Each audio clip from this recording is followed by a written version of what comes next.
Thanks for doing this with us, Mayor, today. Absolutely my pleasure. Absolutely my pleasure. What is your main priority for the city for 2025?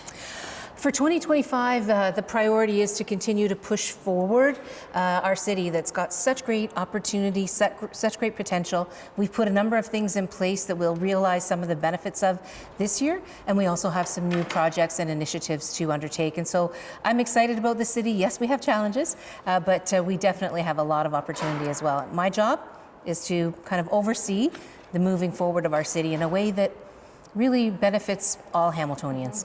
Is there one issue that stands out to you that has to be top of the agenda this year? Well, there's a couple, and you'll see them reflected in the 2025 budget, in fact. One is infrastructure. We've unfortunately not been investing enough in our infrastructure over the years, and so we need to play catch up.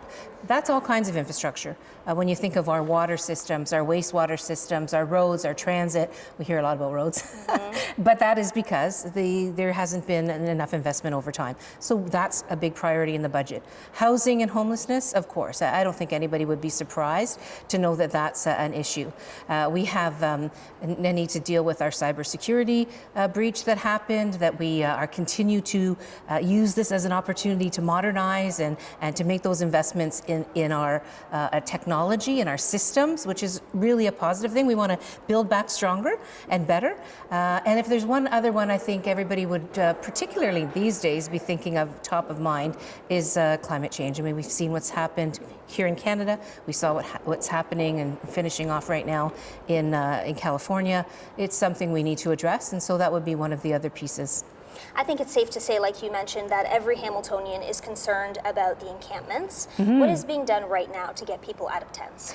Well, you know, that's a really important one, as you know, and one of the things we tried to do last year is put together a plan to address it in a way that opens up our public spaces again to everybody's use. So that would be our parks and our streets and those kinds of things. And so we've invested significantly in the expansion of our shelter system. In total, 272 new beds. 80 of those beds are in the Tiffany Barton project, which is underway as we speak.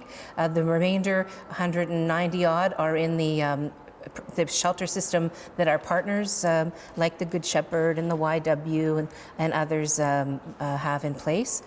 That's what we're doing. So the idea is we want to have people in places where they have some shelter, literally that's not a tent, access to services, access to showers, access to supports and assistance and connection to other kinds of services. And while we're doing that, we also invested in something called our Housing Secretariat, which is the plan to build more housing in Hamilton. Hamilton's never had a plan as a city to build city-sponsored housing, or as a city to assist not-for-profit organizations and others in their building of housing. We have that now. And in last year, in 2024, 2,500 units have been identified. Applications have come in for city support for 2,500 units. Now, we can't provide support for all of them, and they're all not ready to go. But what we do know is the city needs to be a partner with the other orders of government and the not-for-profit providers to successfully build affordable housing. So it's getting people out of tents, if you will, into transitional spaces like the shelter system, like the outdoor temporary shelter site, and the idea being to transfer them into supportive housing and housing that meets their needs, as well as some folks just can't afford housing. Not surprisingly, housing's expensive, rent is expensive in this city. So these are the kinds of solutions that we've been setting up for, and we will see the realization of that, a lot of that this year, because the council was clear. Once the court case was done, we were going to start transitioning away from the encampment protocol and into the more permanent solutions, which is exactly what we're doing now. Right. So I was going to ask you about affordable housing. Yes. What does that look like for this year then? Are you going to be continuing to work with these organizations? Oh, absolutely. And for this year, we've just done ribbon cuttings on a couple of projects. One was on King William Street. The other was on Bay Street North. There are affordable housing units going up in around the Queenston Road and Reed Avenue area. Roxborough Park, it's called. We've got units being developed on Main Street West that are going to be affordable, on the mountain that are going to be affordable. So yes, there's affordable housing underway as we speak. But the need is great. And so you can't rest on what's kind of in the pipeline, if you will. I'm looking forward to Jamesville. I'm really hopeful that Jamesville will see some action. It's unbelievable that that site has been left the way it has. You know, I got here 2 years ago, and I was shocked to see how long it's been sitting there rotting, literally, while people are living on the streets. Not acceptable. So I'm really, really looking forward to seeing some movement there this year. And that's just the housing piece. There's so many other things, both in terms of what we've done in the past year to set up for this upcoming year, but also the things that I'm excited to see happen in 2025. Do you think a 6.3% increase in property taxes is acceptable at a time when Hamiltonians, like many other Canadians, are really struggling to make ends meet? Well, the important thing to know is that the final amount has not been determined yet. So we are working diligently to come to a place where we're dealing with the things I spoke about before.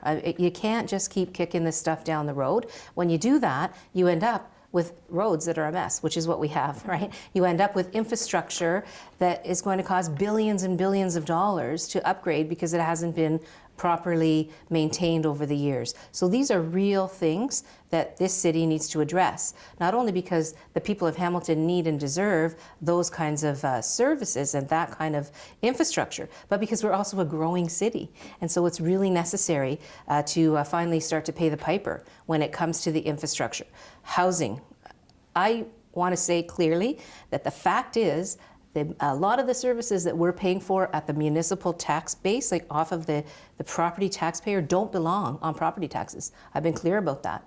But we have problems to solve. People want to see encampments out of the parks. They want to see people being provided with some opportunity for dignified shelter. That costs. And if the other orders of government are not going to come to the table at the scale that they should be, how else do we solve the problem? So we're trying to balance, I'm trying to balance, and I want to say I'm very, very concerned about and understanding of the fact that the people of Hamilton are facing some real challenges with affordability overall. They are having a tough time making ends meet. The cost of everything is going through the roof. And so I keep that in mind. And I balance that against what's happening in terms of our crumbling infrastructure, as well as our need, as I mentioned earlier, to address things like the cybersecurity attack that we faced, modernization of our systems as a result of that, put together plans for things like climate change, which we know is upon us. There's just no denying it. These things need investment, and that's the balancing act that is my responsibility, as well as the responsibility of council. And so, yes, there's a process when it comes to strong mayor. That's what the legislation says, and so that's what we do. It's not like there's a choice, but it's one that allows the councillors to bring ideas and changes to the table. So we'll table an initial budget, I will, and then there will be a significant amount of opportunity for councillors to make changes and bring motions forward, yeah. How much of that proposed budget is going towards homelessness and providing shelter? Well, one of the things that's true is that the amount of investment that this city has made in the last 2 years on housing and homelessness far outreaches anything in the past.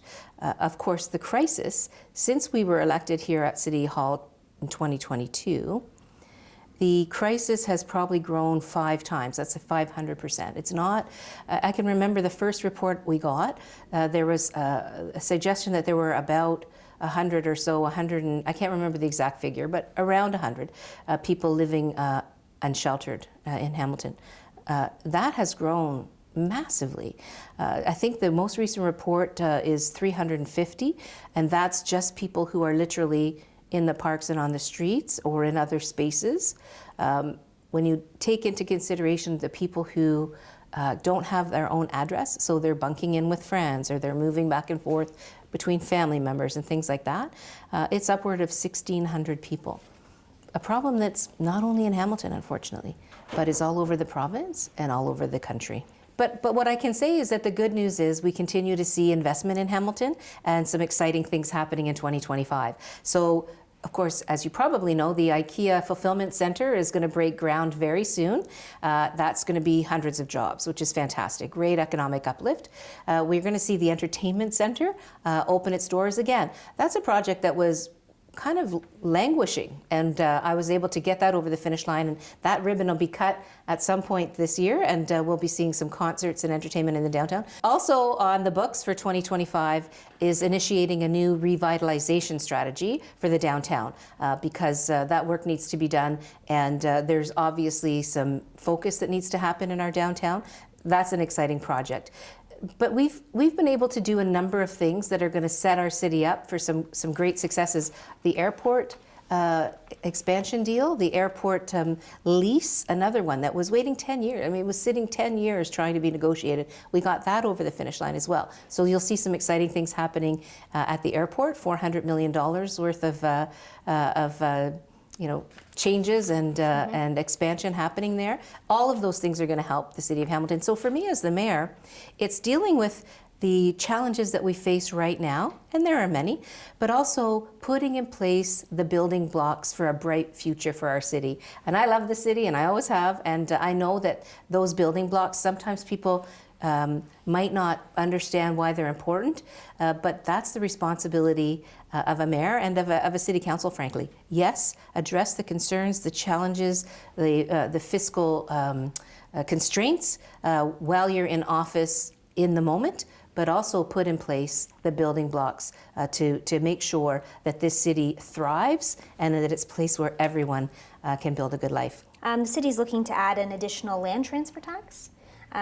Is this going to make buying a home potentially more expensive? Or what's this all about, and why do this? Well, we don't know yet whether that's going to pass. It's something that we are considering. We are considering a number of different changes to the revenue streams that we have as a city. Let's put it this way: there's very few places where the city can get revenue. One is taxes. So property taxes, which, as we've already discussed, we're constrained in terms of what people can afford at this point in time, and things like fees and things like taxes that are not ones that we have in place already. And so that's what we're looking at. So we're basically saying, let's look at it. Let's look at it. The determination has not come as yet, but the reality is there are a number of cities that already have land transfer taxes, and they're focused not on first-time home buyers per se, but they are focused on flipping and those kinds of situations. But we don't have a policy yet. We don't have anything in place yet, but it's our responsibility to look at what are the various revenue sources that we can rely upon to try to reduce the pressure on the property taxpayer. Mm-hmm. For the budget, what are the biggest expenses, for the proposed budget as of right now? Like, where's the city going to be spending the most amount of money? Well, as I mentioned earlier, the focus for our budget is infrastructure, and that's both underground infrastructure, water, wastewater, as well as the roads and transportation systems. Some of those big pieces, we don't pay for the actual capital cost up front, but we pay for the cost of borrowing to make those projects happen. So that's a big pressure. The housing and homelessness piece, people have told us very clearly they want us to address the situation. That's something that's going to be a big part of our budget. The cybersecurity breach, we have to build back because we've lost a lot of systems. We've lost really important key systems. Now, some of that was already planned to be fixed or to be upgraded. It got pushed down the road a little bit, but now we have no choice. And so some of that's already been in the long-term forecast, but now it has to be addressed. The climate pieces as well, as you know. But there are also other things. So we have boards and agencies. We have the police budget, which is always controversial. But we also have a city that's been having some challenges recently with crime and with shootings and stabbings and all of those pieces, drugs. The police, they work hard, and they've got a budget that, again, as always, is controversial, but it reflects where we are right now as a police service. Mm-hmm. How are you feeling about the, a looming federal election and how that might impact the city of Hamilton? Well, it's interesting. When I became the mayor, when I was running to be the mayor even, my political kind of partisan hat came off, and now I'm all about the city of Hamilton. So whatever government gets elected, whatever party gets elected to government, federally or provincially, my job is to build relationships and speak up for the people of the city of Hamilton, and to make sure that we are always on the mind of folks who are in government positions, as well as opposition. But as we know, it's the government of the day that makes the decisions, and that is the partner that we need to have at the table for a lot of these kinds of projects. Okay, let's talk about the LRT. What is going on with the LRT? It seems like the perennial question here in Hamilton, right? I do have to say that there was a lot of concern that things just weren't moving, that nothing was happening. Last summer, there was an economic summit here in Hamilton, or actually in Burlington, but it was for the Hamilton-Burlington area. And the Premier asked me, what do you need me to say about Hamilton? I said, I need you to say that you're behind the LRT and we're going to get something happening, which he did, which I was grateful for. My understanding is the province is completely behind the LRT. The Minister of Transportation has confirmed that the last time he was in town. We now have the request for qualifications out, which is basically an opportunity for companies to bid on the opportunity to build the LRT. That process will take the next couple of months. My understanding is by summer, end of summer, they will have the proposed companies in place. So it's moving forward in a way that I don't think it has before. I know people say, oh yeah, people have said that before. We tend to be cynics here in Hamilton, but at the end of the day, we also have to realize that if you don't get on board, no pun, and try to push for the positive changes that we need to see in our city, then we won't see them. And so that's a big part of my job, actually.